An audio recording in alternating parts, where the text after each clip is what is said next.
two systems of equations are given below. So I'm going to say call this part A and part B here. And it says for each system, choose the best description of its solution. So if you remember from my first video in this section, the solution to a system of linear equations, there's three possible types of answers. One answer is if they intersect, then you have one solution, some x value and some y value. If they're parallel, then you're going to have no solution because they don't intersect at all. And if they overlap each other, then you say infinitely many solutions because that's how many points they share in common. So this is if you graphed it, then you'll know which type of solution it would be. However, if you're not going to graph it, how do you determine whether it's this, this, or this? Well, how you determine it is you are going to do the following.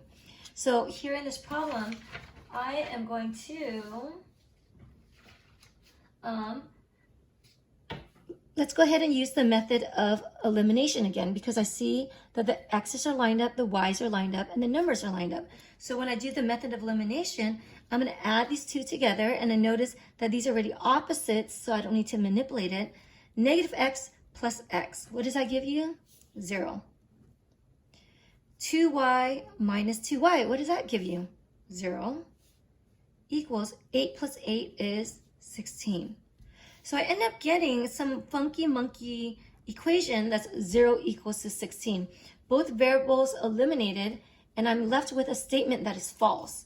So this is a false statement. So because it's a false statement, what that means is if you graphed these two equations, they were actually parallel lines. So the answer is no solution. So no solution is when you have a false algebraic solution, when you do it algebraically. So here, because it's false, the answer is the system has no solution. That means if you were to graph it, they would have been parallel and they never intersect. The second question, now I'm going to add these two equations together again, and I notice these are opposites, so I don't need to manipulate. Negative x plus x is just 0. 5y minus 5y is just 0. 5 minus 5 is just 0. So I'm left with 0 equals to 0. So again, the variables disappeared, and I'm left with a statement in which this is always true. This is an always true statement. So because it's an always true statement, the answer is going to be infinitely many solutions.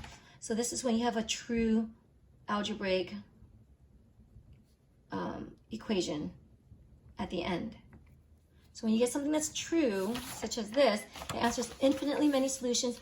That means that the two lines that are given here, if you were to draw them, they overlapped with one another. And the solutions aren't just any solution on the graph. The solutions are only the solutions that lie on that line.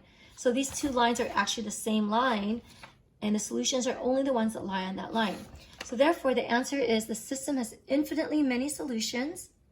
They must satisfy the following equation. So they must lie on that line. So what you need to do is just rewrite. So rewrite this in slope-intercept form. So to write this in slope-intercept form, it's y is equal to mx plus b. So a reminder of the previous chapter. So here, I'll just choose any. Here I have negative x plus 5y is equal to 5. So again, you could choose any equation because again, they're the same equation, they overlap. So I'm going to rewrite it so it looks like this. So I'm going to add x to both sides. So I get 5y is equal to x plus 5. You could have written 5 plus x, but I like to keep it x plus 5 so it could be in this form. Divide everything by 5. As a result, we end up getting y is equal to x over 5, or you could write 1/5 x plus 1. So here y is equal to x over 5 plus 1. So this is the line in which the solutions lie on. So these equations could be rewritten as this, and the solution is infinitely many solutions that lie on that line.